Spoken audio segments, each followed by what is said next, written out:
అండి. ఈ రోజు వీడియోలో మనం బర్సానా అలాగే బృందావన్లో హోలీ సెలబ్రేషన్స్ ఎలా ఉండబోతున్నాయో చూసేద్దాము.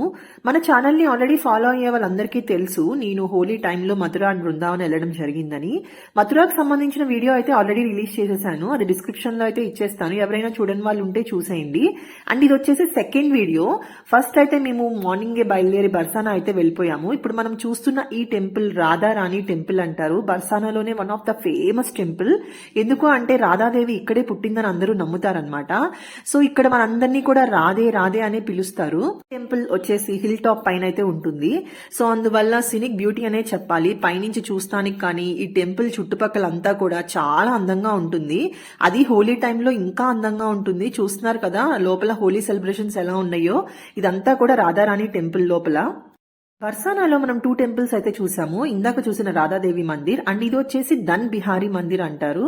అంటే ట్యాక్స్ కలెక్షన్ కి సంబంధించిన టెంపుల్ అన్నమాట. అప్పట్లో కృష్ణుడి రాసలీలలో ఇది కూడా ఒకటి.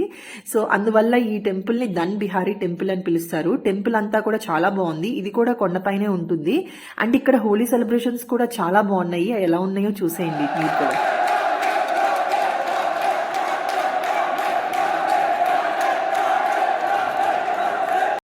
చూస్తున్నారు కదా అందరూ రాధే రాధే అని ఎలా డాన్స్ వేస్తున్నారో.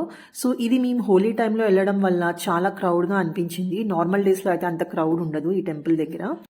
బర్సానాలో అయితే ఆ 2 టెంపుల్స్ అయితే చూసుకొని మేము బృందావన్ అయితే స్టార్ట్ అయిపోయాము. బృందావన్లో అన్ని టెంపుల్స్ కవర్ చేసే అంత టైం లేదు. అలాగే హోలీ టైంలో క్రౌడ్ ఎక్కువ ఉంటుంది కాబట్టి మెయిన్ ఇంపార్టెంట్ టెంపుల్స్ మాత్రమే చూసాము. అండ్ ఇది వచ్చేసి కంచ్ టెంపుల్ అంటారు. అంటే temple with full of glass అన్నమాట. ఇది వచ్చేసి మనకి ఎంట్రన్స్ లో ఇలాగా కృష్ణుడు గోవర్ధన పర్వతాన్ని ఎత్తుతున్నట్టు చాలా బాగుంది ఆ పిక్చర్. ఆ తర్వాత ఇలా లోపలికి వెళ్తే అంతా కూడా ఎక్కడ చూసినా గ్లాసెస్, స్మాల్ స్మాల్ గ్లాసెస్ తోటి, అది కూడా కలర్ఫుల్ గ్లాసెస్ తోటి ఇట్లా వాల్స్ అన్ని అయితే నీట్ గా చేశారు. ఎంత బాగుందో చూస్తానికి. సో దీన్ని అందుకే గ్లాస్ టెంపుల్ అంటారు. మనకి గూగుల్లో గ్లాస్ టెంపుల్ బృందావన్ అని కొడితే వచ్చేస్తుంది అనమాట ఈ టెంపుల్ కి సంబంధించిన టోటల్ డీటెయిల్స్ అంతా కూడా. ఈ కంచ్ టెంపుల్ బృందావన్లో one of the famous temple. అంటే ఇలాంటి టెంపుల్ మనం ఎక్కడా చూడం కదా. నార్మల్ గా దేవుడు ఉంటాడు, మనం చూస్తాము, అది వేరు. బట్ ఇక్కడ అంతా కూడా మనకి pieces, small pieces of glasses తో చేసిన వాల్స్, అలాగే దేవుడు మందిరం కూడా అలాగే ఉంటుంది. సో అందువల్ల ఇది చాలా స్పెషల్ అన్నమాట. నెక్స్ట్ మనం ఇప్పుడు చూస్తున్న టెంపుల్ ఏంటనుకుంటున్నారు? One of the famous temple in Vrindavan, Banke Bihari temple. ఇక్కడైతే అసలు షూట్ చేయడానికి కూడా అవకాశం లేదు. చూస్తున్నారు కదా క్రౌడ్ ఎలా ఉందో. అంత క్రౌడ్ అంత రద్దీగా అయితే ఉంది. అండ్ ఇక్కడ మనం చూస్తున్నాము స్పెషల్ హోలీ, దాన్నే ఫూల్ కి హోలీ అంటారు. అంటే ఫ్లవర్స్ తో హోలీ అన్నమాట. సో ఇది ఒక్క బాంకే బిహారీ టెంపుల్ లో మాత్రమే జరుగుతుంది, ఇంకెక్కడ జరగదు. సో హోలీ టైం కి మీరు బృందావన్ వెళ్ళినట్లయితే మర్చిపోకుండా ఈ బాంకే బిహారీ టెంపుల్ కి అయితే వెళ్ళండి. సరౌండింగ్స్ అంతా కూడా చాలా బాగుంటుంది. అలాగే క్రౌడ్ ఉంటుంది. బట్ ఈవెన్ దో ఇట్లాంటిది ఒక లైఫ్ టైం ఎక్స్పీరియన్స్ మనం ఫేస్ చేయాలి అంటే డెఫినెట్ గా బాంకే బిహారీ టెంపుల్ విజిట్ చేయాలి. బృందావన్లో నెక్స్ట్ మేము చూడబోయే టెంపుల్ వచ్చేసి ప్రేమ్ మందిర్. ఇది వచ్చేసి ఈవినింగ్ టైంలో చాలా బాగుంటుందని చెప్పారు, అందుకే టెంపుల్ కి అయితే స్టార్ట్ అయిపోయాము. టెంపుల్ కి వెళ్లే రోడ్ అంతా కూడా చాలా బాగుంది. అండ్ ఇక్కడ చూస్తున్నారు కదా టెంపుల్ అవుట్ సైడ్ క్రౌడ్ ఎలా ఉన్నారు. సో హోలీ టైంలో ఈ టెంపుల్ మాత్రమే కాదు, బృందావన్, మథురాలో ఉన్న అన్ని టెంపుల్స్ కూడా ఇలాగే ఉంటుంది ఇంత క్రౌడ్ తోటి. సో బెటర్ పిల్లల్ని తీసుకురాకుండా ఉంటే చాలా మంచిది. అండ్ అలాగే క్రౌడ్ ఇష్టం లేని వాళ్ళు బెటర్ టు స్కిప్ అనమాట. నార్మల్ డేస్ లో వెళ్ళడానికి ట్రై చేయండి.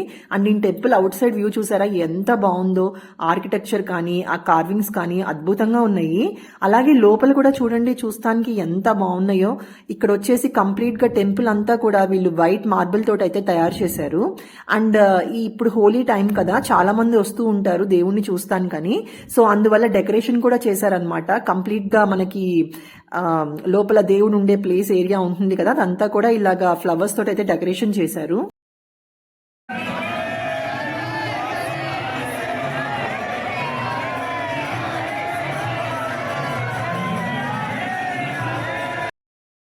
ప్రేమ్ మందిరంలో ఉన్న కిట్టయ్యని దర్శనం చేసుకున్న తర్వాత బయటకు వచ్చి కొంతసేపు అయితే టైం స్పెండ్ చేశాము.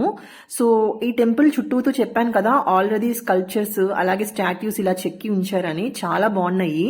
అంటే శ్రీకృష్ణుడు పుట్టిన దగ్గర నుంచి ఆయన చనిపోయే వరకు జరిగిన ఇన్సిడెంట్స్ అన్ని ఇలా స్టాట్యూస్ రూపంలో అయితే ఈ టెంపుల్ చుట్టూతో పెట్టారు.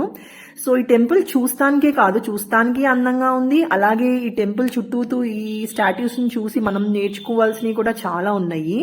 సో అలా కంపల్సరీ ఎవరైనా సరే బృందావన్ వచ్చిన వాళ్ళు ఈ టెంపుల్ ని మాత్రం స్కిప్ చేయకుండా మీ లిస్ట్ లో అయితే రాసేసుకోండి. అంత అందంగా ఉందన్నమాట ఈ టెంపుల్.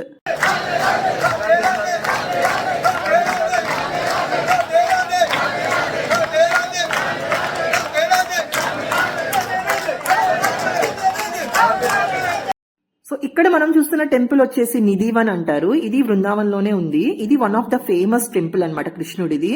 సో మేము అరౌండ్ మార్నింగ్ 5 o'clock ఈ టెంపుల్ కి అయితే చేరుకున్నాము.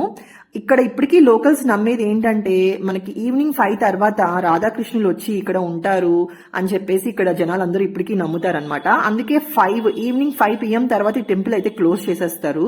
సో మేము మార్నింగ్ 5 o'clock అయితే వెళ్ళడం జరిగింది. క్రౌడ్ కూడా చాలా ఎక్కువగా ఉంది. సో ఇలా అయితే మా బృందావన్ అండ్ బర్సానా ట్రిప్ అయితే ఫినిష్ చేసేసాము.